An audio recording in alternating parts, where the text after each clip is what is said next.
And then that brings us to the draft. Let's start there. And obviously, Shedeur Sanders, not drafted in the first round. And I got to tell you, I've been covering sports for almost 40 years. Mm-hmm. I thought the coverage by NFL analysts, former players, was atrocious. I thought it was atrocious. Tell me why. And I'll tell you why. Drafting is not an exact science, okay? They made it as if 2 and 2 is the draft was 2 and 2 is 5, and they went like, oh, it's not, it's 4. Like, how could you say it's 5? How'd you miss that? Right, like, how did you miss that? That was the reaction. And my point is, they don't get it right all the time. Mm-hmm. We talked about it all the time. This wasn't some memo passed by Roger Goodell. Put Shedeur Sanders in his place. Don't draft him, right? People want to make it a race thing. Oh, my God, if you're a black cocky guy. Cam Ward's cocky, isn't he? Yeah. Okay, did Cam Ward get drafted first? He did. Come on, man. Don't do that. Don't throw it out there if it ain't real. And we could talk about all the guys, and you know this because we've been over this list of guys who were drafted not in the first round. Not exactly where we thought. Jalen Hurts, second round. That's one I always bring up. Drew Brees, who's going to the Hall of Fame, second round. Russell Wilson has a chance at it, third round.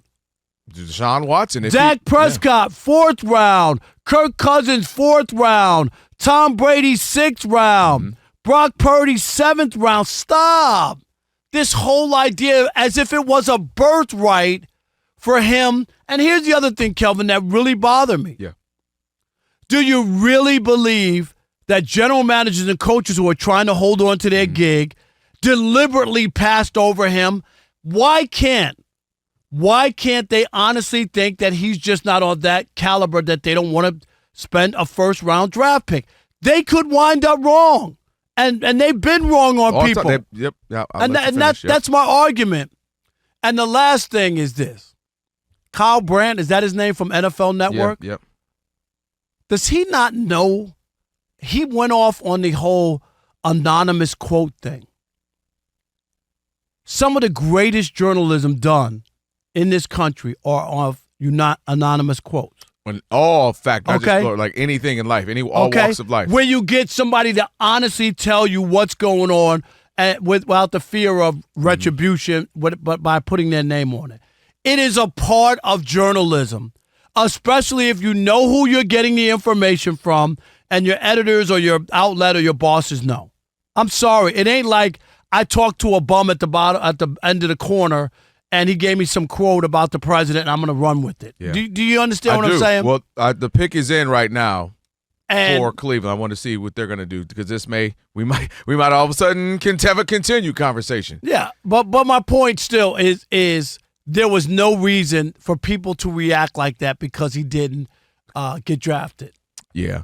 So you bring up a lot of points that I definitely can understand. I definitely agree. The only side of this that I'll add to is I think that's part of why it's almost like any voting here in the last few presidential elections. Why you get one side that's completely, well, this makes sense. Why would I not vote for Joe Biden because blah, blah, blah. And if you look at the track record, go blah, blah, blah.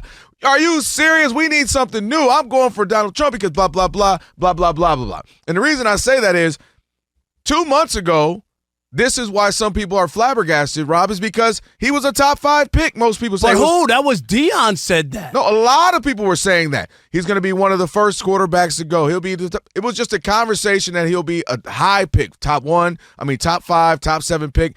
And for a while there, that was kind of just what was out there. And then you started to see, again, the productivity on the field. Now, this is before people started to say, well, the arm isn't big enough. Well, the accuracy's there, but it's only because he's throwing to Travis Hunter. And so I think that's why you get some people say, no, he's just not necessarily what we need. He's not a first-round draft pick, and that's okay.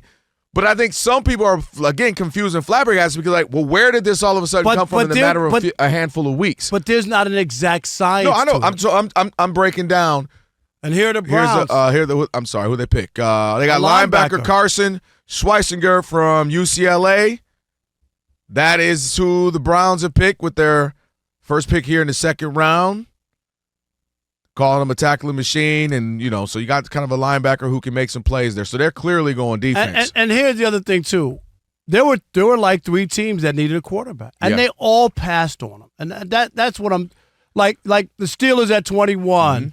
The Browns had a shot at originally them, right? The Giants before. And the Giants, and they all passed on. And the Giants even drafted Saints. up and around. And the Saints, there was another spot. The Saints is the one that was kind of interesting to and me. And none of them wanted him. Yeah, and now again, circling back, Cleveland didn't want him again. You're going to be a second time around. So that is saying something. But here's my couple of points real quick. I think I mentioned that's why I think it was confusing for some people because we had him as this highly ranked and highly, high prospect going into the NFL draft for most of the season, and all of a sudden that was, that started to change. When we seen him a couple of times go up against high caliber quarterbacks, he matched that. We talk about when he went up against Caleb Williams, Heisman winner, and obviously ended up having a good season before he was drafted, number 1 overall. He dueled him. Back and forth it went. Back and forth it went. So I think that was a part of also why it was a bit confusing. But here's the thing with Shedeur Sanders. Him being drafted in the first round was not a guarantee. Him being drafted in the first round was not the worst thing that's going to happen to him. If he's drafted in this round or the third round, it's all right. You add the fuel to the fire. If you believe in yourself, like I know that he does, you take this and you make it work. We mentioned all these quarterbacks who didn't get drafted when they thought they would have and thought they should have. So you use this as motivation. You continue to work hard. And by the way, this ain't when you get the real money. The real money is your next contract if you ball out. Whether you're 6th round, 1st round, Brock Purdy's about to get some real money. He wasn't making no money. You get what I mean? So I understand you want to be 1st round, but if you end up being picked here in the 2nd round, c'est la vie. Such is life. You move on, and you make doubters of people. You add a little bit of fuel to it. But, again. It's the idea that because there was speculation, there were plenty of people who didn't think he was a 1st-round pick either. I agree. Dion said it early, and then other people, whatever. But there were plenty of people who I heard, and this is what I said to you yesterday and the day before, that there was too much steam about him not being, you know what I mean? Remember, I was like, there's just way too much conversation. This isn't one person. And even the anonymous quote, the one thing that people look at, this is about because he's a confident black man. I read the entire quote. At the end of it, he did say the worst interview or whatever. Yeah. I get all that. He said, and then the bottom line is he's not that good. That ultimately, so because somebody doesn't have the same intel or opinion of an evaluation, not of look at Shohei Ohtani's numbers and say he's not the MVP. Do you see? Right. This is an evaluation of a guy who hasn't played in the pro. Yeah, that's all I'm saying. And I still think one of the more understated things, we've said it, we've mentioned it, not a lot of teams needed a quarterback. Now, some teams are riding with quarterbacks that aren't that great. You know what I mean? I can point out 8 teams right now that, just on paper, you could be like, Trevor Lawrence, no, okay, y'all but keep telling us on that. But Pittsburgh didn't want him says volumes to me. It does. Pittsburgh, absolutely. Right? Unless they still are. And the Saints. The Saints, that to me was the more. Everybody kept talking about 21 with Pittsburgh. I kept saying the Saints in that Derek Carr is not your guy. How shocked were you? Be honest, seriously. No, I was not that shocked based off what we've been saying. And you've been making a great point of it. It just was. There was no intel. There wasn't an inkling. There wasn't a kind of whisper about it.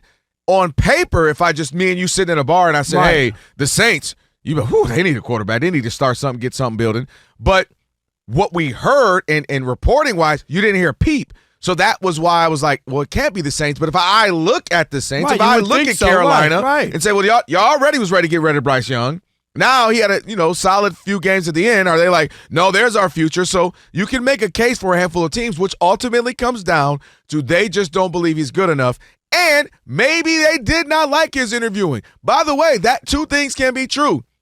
Folks can believe, he ain't that good, especially for me not thinking he has the right temperament. Right. Now, I might not agree. He might not agree. But if they feel that 2 things can be true, because you know how it goes. You can say, he kind of a little confident, a little too much than I like. But dang, he is a Aaron Luck talent. I think you will make that exception for that. But if you're already kind of, talent, I'm not really buying if he's first round talent. By the way, he can be mid-second round, and that's not bad. No, but you know what I mean? It's not the worst people thing. Made it it's like shocking it was the end of the world 2 months right? ago.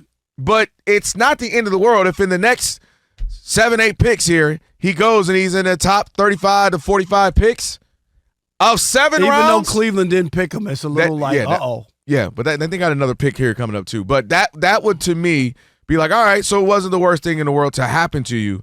Cleveland's coming right back around here again. At the 36th pick? Because Cleveland messed around to pull him then. I caught some other reports saying that being drafted in the second round wasn't a guarantee for him either. Well, clearly, I mean, again, because it's not as all of a sudden they have quarterback needs. Like these teams that feel like they don't need a quarterback feel like they don't need a quarterback. Right, it doesn't change. Because they would have grabbed one if they really felt like that. And it wasn't the quarterback draft anyway. There wasn't like 7 quarterbacks who were going to go in the first 45 picks or anything. Fox Sports Radio, what's up? Kelvin. Yo.